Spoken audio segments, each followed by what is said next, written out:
something a little bit. You think Biden does this? If they ask him one question, he just leaves. They ask him one question.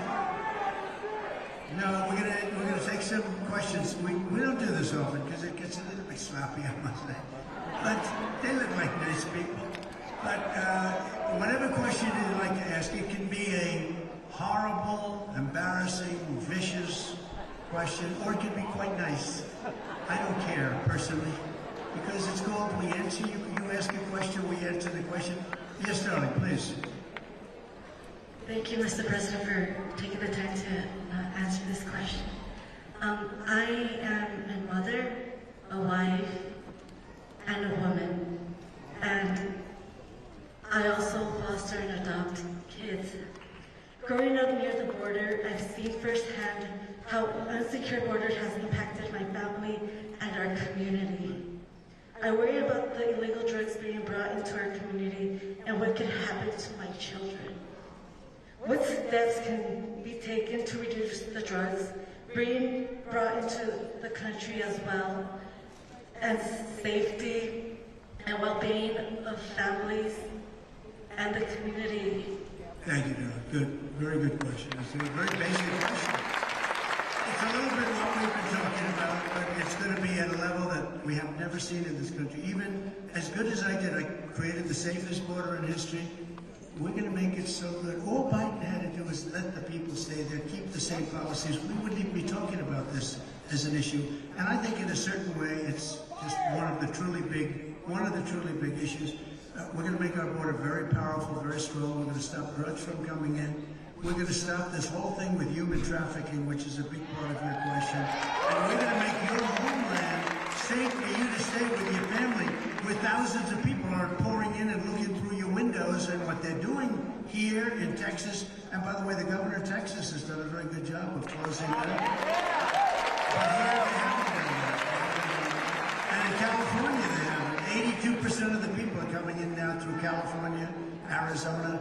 So we're going to have to close it up. We're going to close it up. We're going to use federal powers to close it up. Thank you, darling, very much. Good question. Yes, sir. You're a good-looking guy. Look at that guy. Looks like a banker from Wall Street. You can see I'm an old man, and I have grandchildren that I want to see taken care of. Right. And I want them to know that they can have the same life that I have had. Very nice.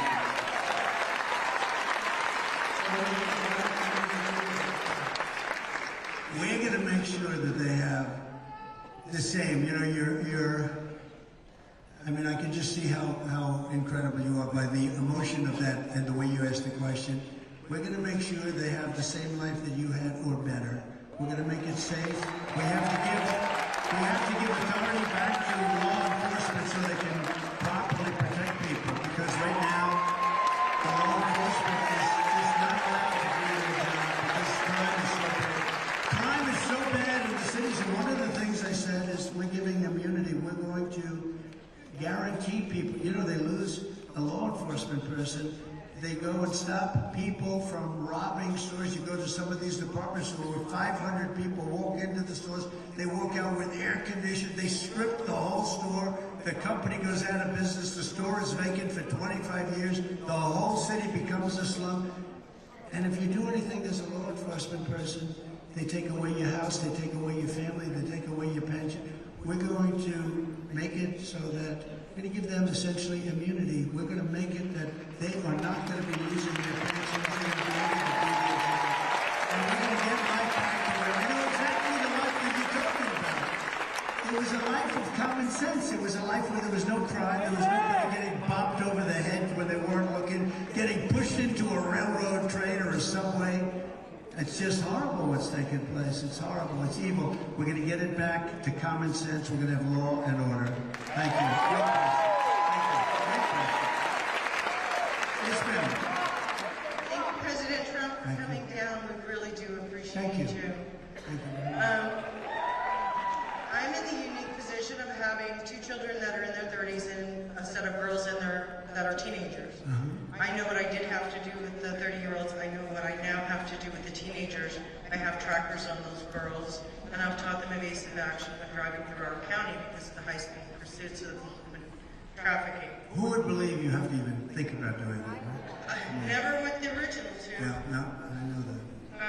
How would you handle the criminal activity that is running rampant because of this open border? Because all of this is from this open border. Okay, strength, and we're getting them back. We're bringing them back. In some cases, we'll keep them here. There's some real bad ones, but don't forget, when we keep them here, it costs us millions and millions of dollars per person.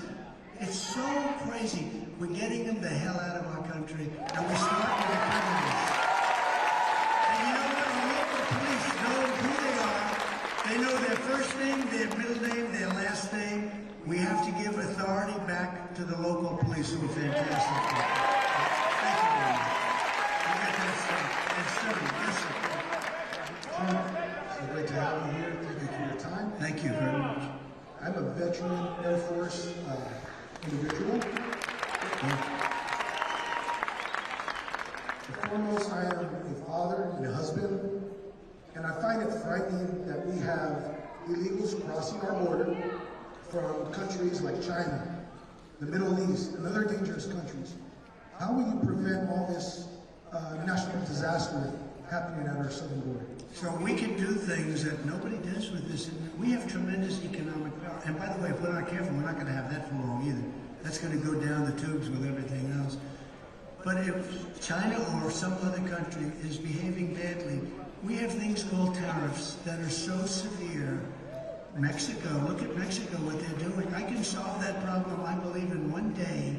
You send people through, you allow people to come through your country with hundreds of miles they have to walk, hundreds through. By the way, those caravans, I thought I came up with a name, maybe somebody else did, but they're caravans of thousands of people.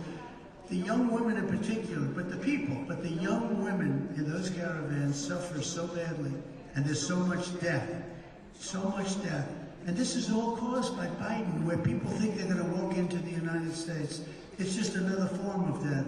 We are going to be so tough, and if a country is not going to behave, we're going to tariff the hell out of that country, because one of the things, one of the powers that we have, and we have to move it more than that, but I don't think you're going to need it. I don't think you're going to need it. You know, I had a very good relationship with China. Yet I took in hundreds of billions of dollars from China. No president, we wouldn't have any steel factories, any steel mills in the United States if I didn't do what I did. I was taxing them at 25 and 50%, perhaps going up very substantially. But we wouldn't have industry, certain industry, they would have been gone. And it's not only China, it's every country tries to take advantage of us. The European Union is brutal to us. They don't take our cars. They don't take our food products. They don't take anything. We have a tremendous deficit. You know, the European Union sounds so nice. They're very tough. We have hundreds of billions of dollars of deficits. We had that really going great. Then COVID came in and I had to take care of that, or we would have had a country that was 1929. If I didn't pour money at COVID, we would have had a country that was in 1929 depression. We handed over a stock market that was higher than just prior to it coming in. But we're going to be very tough on countries, because, you know, you can stop it at the source. If you stop it at the source, it's much easier than really having battles at the border, and we'll stop it at the source. And I'll go back to President Xi, and he'll honor it, I believe, death penalty for those people that send these horrible drugs into our country. And this is stop for everything. Thank you. Yes, ma'am. President Trump, thank you for being here. Thank you. We love you in Navajo County, by the way. I'm a mom of 3, and when I go to the grocery store to fill up the fridge, costs are out of control.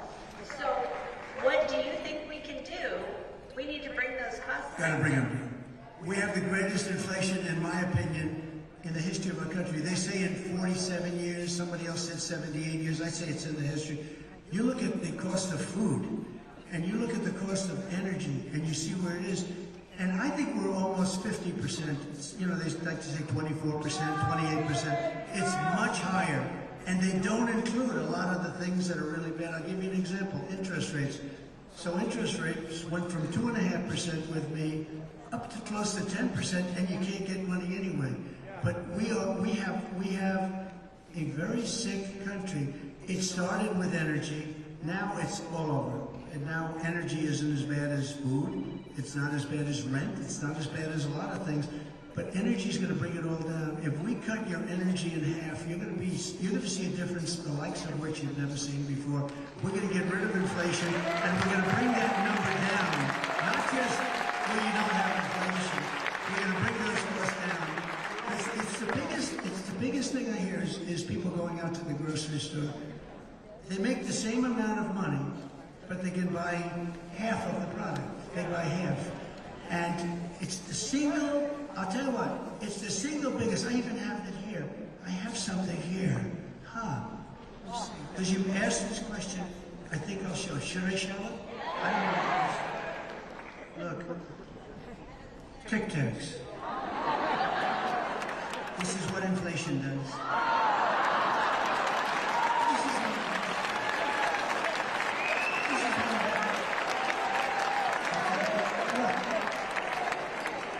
Not good, right? But I kid. But there really is no kidding. It's serious. People can't live. People that had a comfortable life under Trump, making the same kind of money. We had many more jobs, and they had all bounce-back jobs. They bounced back from COVID. They were going to come back. But people that made the same amount of money, they live half as well because costs are so high. Inflation is known as a country buster. It busts up countries. It busted up Germany years and years ago. Anytime you have inflation that's not checked, not controlled, it's a country buster, and it's going to bust up our country because we've never had inflation so bad.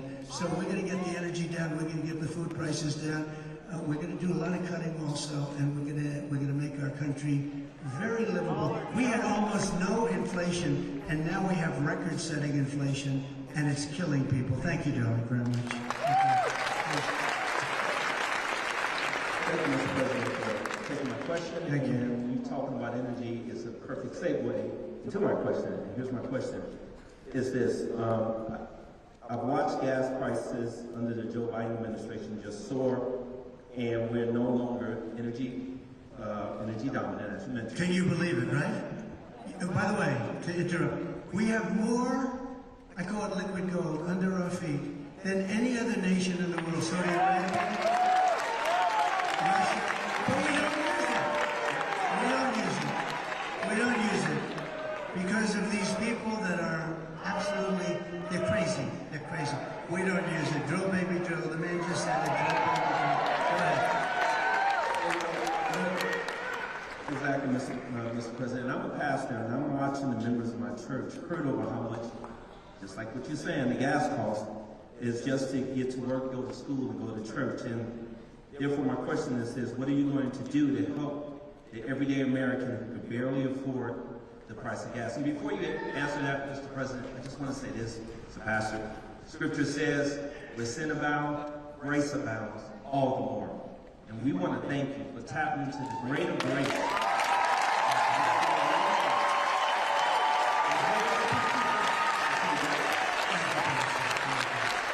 You can be my pastor any day. Thank you, Pastor. I appreciate it. We can get energy started. You know, you have places in this country that you're very high, your energy is very high, but you have the New England states that are the highest in our country. It's crazy. And if they had a pipeline going from Pennsylvania through New York, but New York won't approve it, if they had a pipeline, they would cut their numbers down by 50%. I predict, and I will tell you, I'm going to get energy costs down to much less than 50% of what they are now all throughout the country.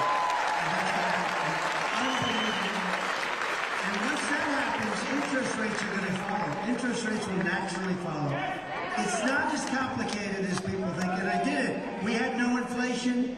We had the greatest economy in the history of our country, and we'll do it again, but we'll do it even better. Thank you, Pastor. It's very nice.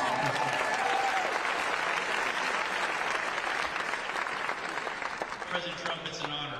Thank you. I enlisted in the Army Reserve because I love my country, like many of us do. Right. Under Biden, our national security is at risk with endless wars.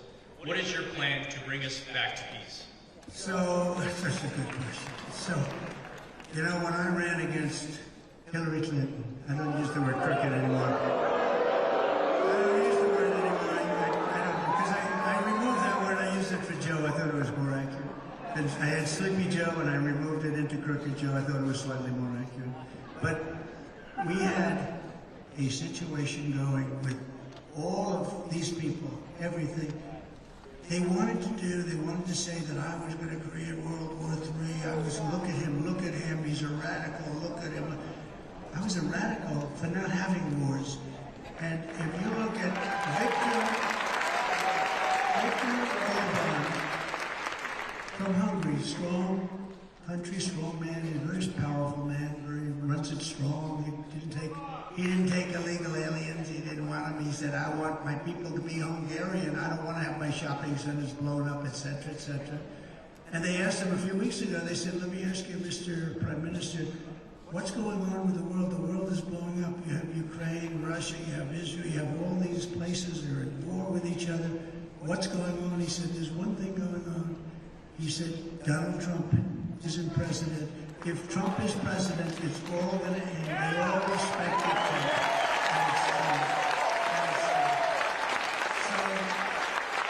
So they said that, oh, look at, Hillary said this, look at Trump, just look at this guy, he's going to go to war, he's going to take us. No. Look at me, I'm the one that kept us out of war. For 78 years, it was 78 years until another president, look, that's a long time. I kept you out of wars. I totally defeated ISIS. I rebuilt our military, and countries respected us. I totally rebuilt our military, and I rebuilt our Veterans Administration. I took good care of our vets. 92% of people. So we are going to make sure there's no wars. We don't want to have wars. I call them endless wars. I call them wars where people don't even want us involved. Now, Ukraine's a very interesting case because we spend hundreds of billions of dollars. And Europe, you know, don't forget, we have a little thing called an ocean in between us. Europe should be paying much more. Nobody asks them to pay more. I asked them to pay more for NATO, and they paid a lot more. That's where they got all the money, because they were all mostly delinquent, other than 8 nations. But they would always say Trump is going to get us into war with his attitude. No, my attitude kept us out of war. We defeated ISIS, totally defeated ISIS. We got out of Syria, we got out of Iraq. I got out of these wars because I'm a big believer. I want to spend our money in our country, doing our country's great things. Our country, you drive down our roads, you drive down our highways, our country's falling to pieces, our infrastructure is falling. And then these guys, all they want to do is spend money on the Green New Scam. It's a Green New Scam. I mean, the things they're spending money on, it's like throwing the money out the window. And we don't want to do that. We want to fix our roads and highways. We want to get rid of the electric mandate for the car. How about that? Yeah, and by the way, I'm a big fan of electric cars. I'm a fan of Elon. I like Elon. But, you know, I like him. And I think a lot of people are going to want to buy electric cars. But if you want to buy a different type of car, you have to have a choice. Some people need to go far. Some people don't want their car built in China. Some people, you know, there are advantages to other.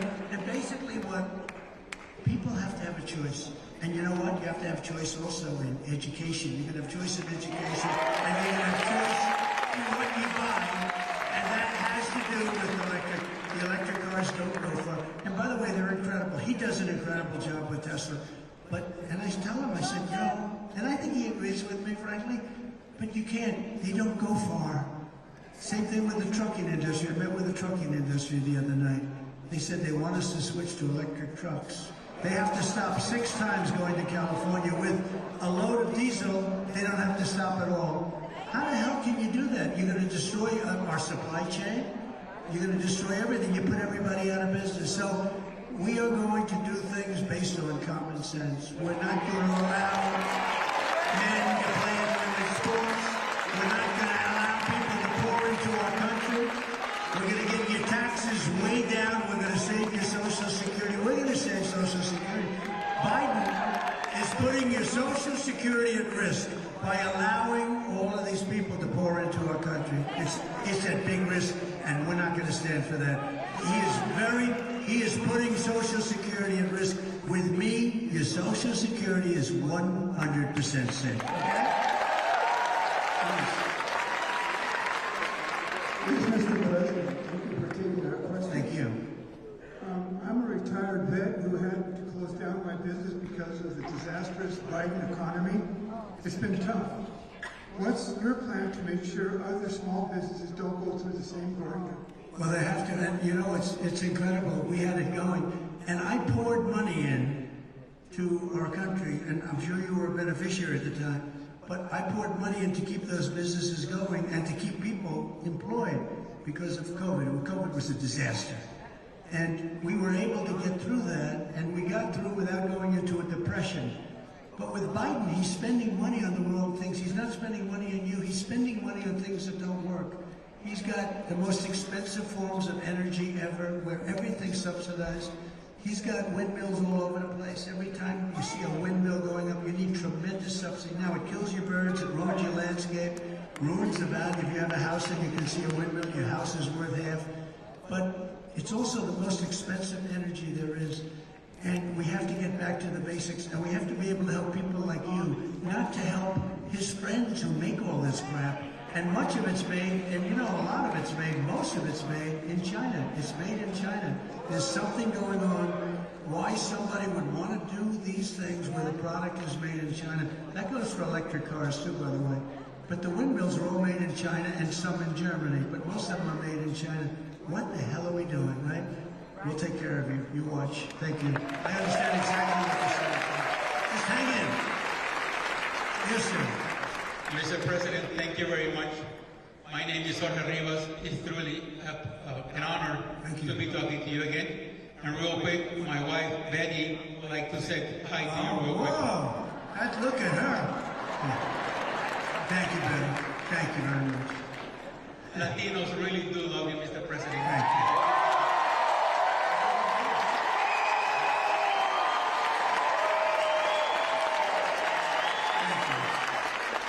Thank you. And besides loving you, we're also praying for you, Mr. President. You'll be all right. My wife and I own a small restaurant in Tucson, Arizona, Sammy's Mexican Grill. And since the pathetic Joe Biden administration took over, the prices of everything that we use doubled. Yeah. Just a couple months after they took over. So would you be helping us out, and is there going to be some drill, baby drill? You know what's so interesting about when you were going through questions, and I have time. What the hell else do we have to do today? Let's stay, right? But I have time. But you know, do you notice that the questions are basically about the border? Think of it. All these questions, almost everyone about the border. They want border security, and they also want help on inflation because you're getting killed with inflation. The price of bacon has gone up 5 times. You can't order bacon. I don't order it anymore. It's too expensive. But bacon, as an example, has really eggs, all of this stuff. It's gone up at levels that nobody has ever seen before. But I believe the energy is going to bring it down. I think we can bring it down, and then once it starts that spiral, it's going to be a beautiful thing. Because, you know, when they say we're at 4% now, they're not including the fact that you might be 45, 50% higher than you were 4 years ago. So it's not 4%. We have to get it down. We have to bring it down. The best way that we can bring it down is with interest rates and energy, and the interest rates are going to follow the energy down, and that's going to follow the bacon and the eggs down. Okay? Thank you. We have a beautiful one. Thank you. Thank you. I love that. I like that hat. Thank you.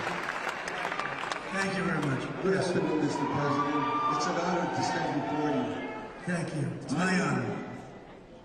Thank you, sir. Thank you. My name is Jose, and I own a small business that provides services for special needs children and adults. Right. And thank you so much.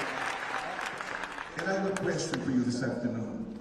Time and time again, we come across paying American citizen families that are denied services that their child requires while On the other hand, we see others rushing across the border freely and easily receiving, easily receiving assistance. What will you do, Mr. President, about the influx in immigration, strained resources because of this widespread and open border, sir? So we have to get them out. Look, it's not sustainable for us to have 20 million people that we have to take care of, and it's just not sustainable. And their countries, I know the leaders, I know them just about all, their countries are doing this because they're smart. I would be the leader of the pack. If I ran Honduras, if I ran El Salvador, if I ran some of these countries that are sending vast numbers of people, I would be emptying out our prisons. I'd say, listen, send them to those stupid people in the United States who are led by idiots. Send them into the United States. Let's have empty prisons and let's never let them come back in. You know, Venezuela said the other day that we're never allowing the people that they sent out to come back into Venezuela. Okay? That's not going to happen. But they said that. So they are sending them out and they're saying you can never come back because they're letting the bad people. We're going to stop that and we're going to deport and we have no choice. You know, Dwight Eisenhower was so far the biggest deporter. He was a president that hated to see what was happening. He had a lot of people pouring into our country. It was really hurting our country badly. And in many cases, people would say destroying our country because they were just coming in. Nothing like what you're witnessing today, by the way. But he did very big deportation and very successful deportation. If we had a choice, it would be nice not to have to do it. We have to do it because this is not sustainable for you or for any other business in this room. It's not sustainable for our country. So we're going to deport and we're going to get it back and we're going to bring our country back and we're going to make our country bigger and better and stronger than ever before. Thank you very much. Hello, Mr. President. My name is Jeanette Garcia. I am an Army combat veteran, a prior federal police officer, and a Air Force base. I've seen a fair share of challenges in my life. I'm a domestic violence survivor as well as sexual assault. I'm a single mother, and the crime rate's rising. I'm really worried about the safety of our communities and families. What specific steps are you planning to take to tackle and make our communities safe again? We have to back our police. We have to back law enforcement. We have to give them back their respect and their honor and their dignity and their great people. We have to do it. And the people that are most affected are really the minority communities. Those are the people that are most affected. And I really think that's one of the reasons we have so many African American people supporting us. Nobody's ever seen anything. They're leaving the Democrats in numbers that nobody's ever seen before. Because you know what? They have to be safe. They have to be safe. Thank you. That's a great point. Thank you. Please. It's a beautiful baby. Can't do better than that. That's beautiful. Go ahead. Mr. President, my name is Emily. This is my daughter, Felicity. We live in northern Arizona. It's beautiful and quiet and nice and everything, but it's also in a rural area. My concern is that the nearest equipped trauma hospital is over an hour and a half away. What can your administration do to give rural Americans better access to hospitals? Well, we're going to be helping rural America. You know, rural America votes for Trump. There's nobody going to take that away. And we'll be helping. They've been building. We started the process for building hospitals and other things in rural America. And I'm going to keep that going. They ended it in the Biden administration, as you know. But we're going to keep that going. Rural America, look, it's the backbone. It's the heart of our country. We'll take care of it. Okay? You just hang in. We'll get it done. Okay, how about one more if it's a good one? We'll end on a good one. Always end on a good one, right? We're going to call her the baby, so we don't know about that. That's right. So I'm an advocate for many senior citizens. Good. And they are struggling financially. Their Social Security checks do not make it through the month. They have to sometimes pick between food and medication. They're concerned that they're not going to be able to survive 4 more years of Biden. What can you say today to give them some hope and encouragement? Vote for Trump.